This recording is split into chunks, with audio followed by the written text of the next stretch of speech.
Tiga. Halo teman-teman, assalamualaikum warahmatullahi wabarakatuh. Balik lagi sama gue Indra Muda di channel Tusruk TV.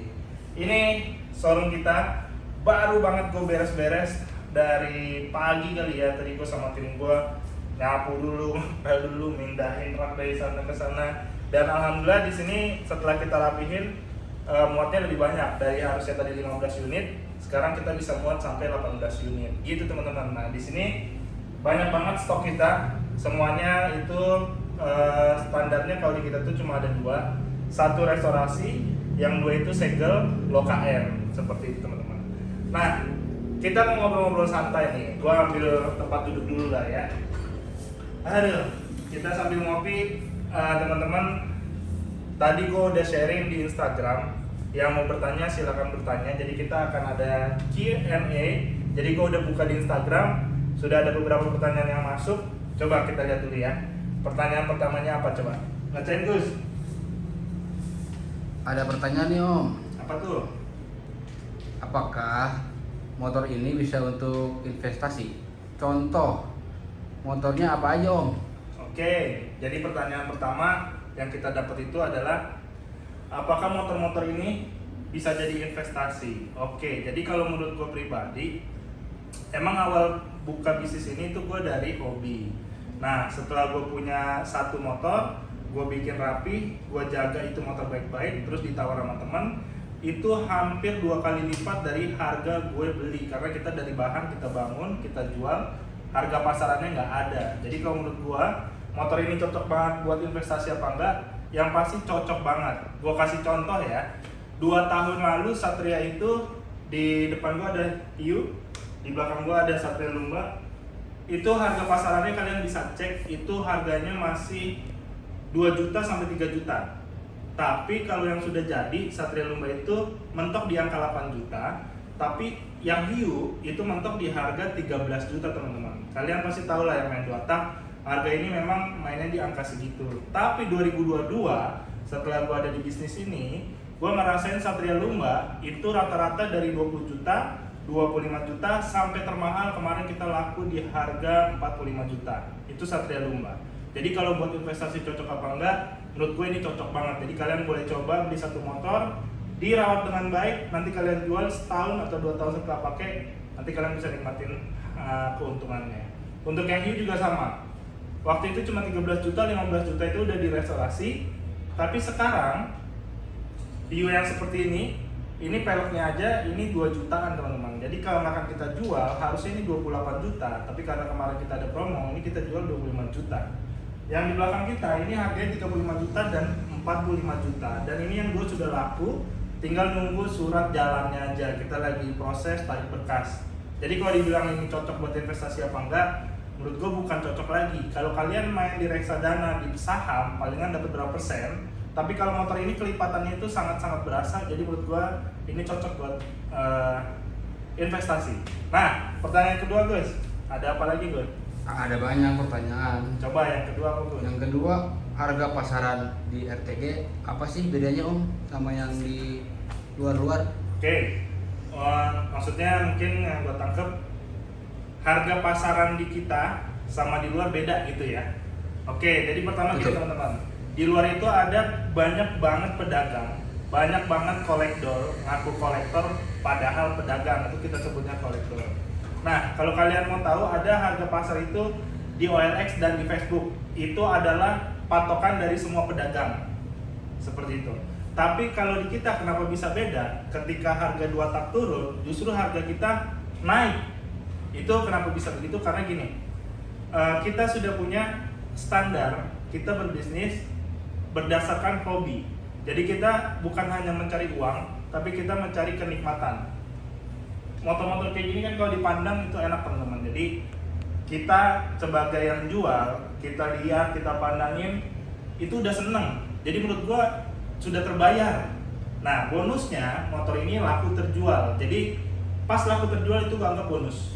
Nah, makanya harga kita beda sama di luar karena kita bener-bener nggak tahu tuh harga di luar lagi naik, lagi turun, digoreng sana, digoreng sini, kita nggak tahu sama sekali karena kita memang tidak fokus untuk cari tahu harganya si ini berapa, di pasaran berapa, kita nggak tahu. Jadi sekali lagi harga kita kenapa beda, karena kita dasarnya memang hobi, jadi kita punya harga sendiri sesuai mata gue. Jadi gue lihat ini harga segini, cocoknya segini, pantasnya segini, gue jual di situ. Kayak gitu bro. Jadi ada lagi terus yang ketiga? Ada lagi. Apa tuh, coba bacain. Apa sih yang membuat pedagang rugi? Contohnya Om. Oke, ini bocoran nih buat pedagang nih. Contoh kenapa pedagang rugi. Ini bocoran buat kalian. Jabodetabek sudah gua sisir.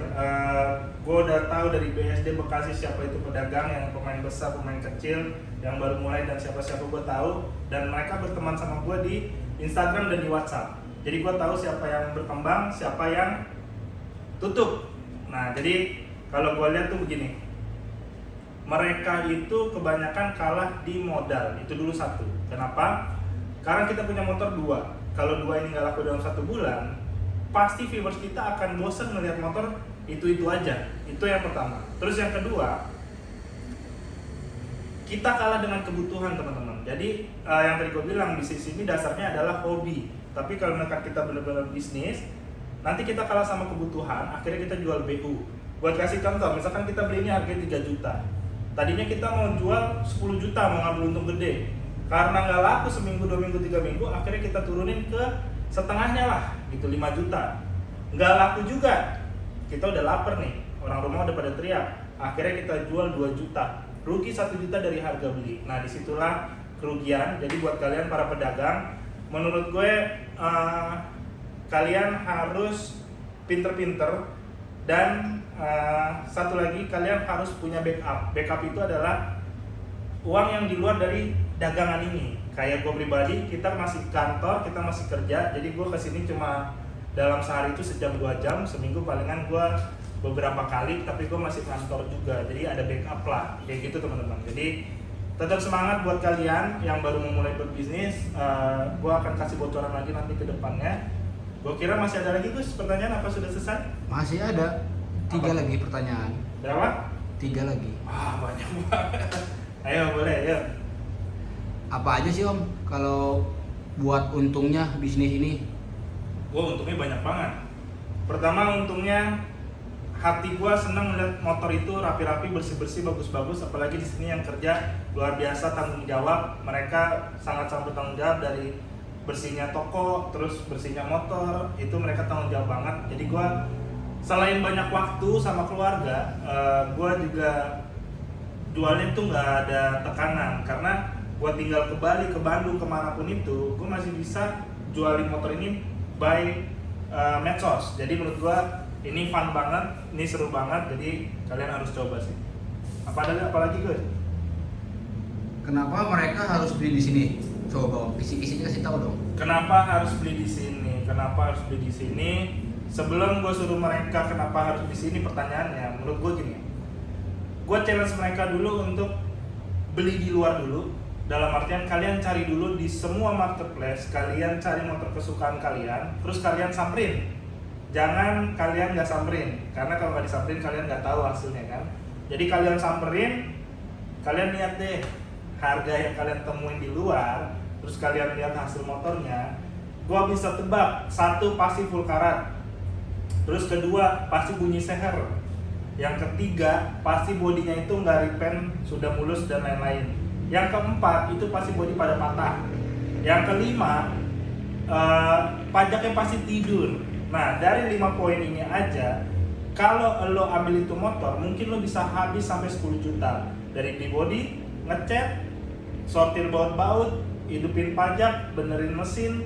Jadi menurut gua kalian harus tetap beli di showroom yang sudah kalian ikuti, termasuk kalian sudah jadi subscriber gua lama dan viewers gua lama. Jadi menurut gue hal poin tadi itu, makanya kenapa kalian harus beli di sini, karena di sini gua udah punya tim 14 orang, dari yang restorasi sampai pengecekan motor, semua sudah ada standarnya.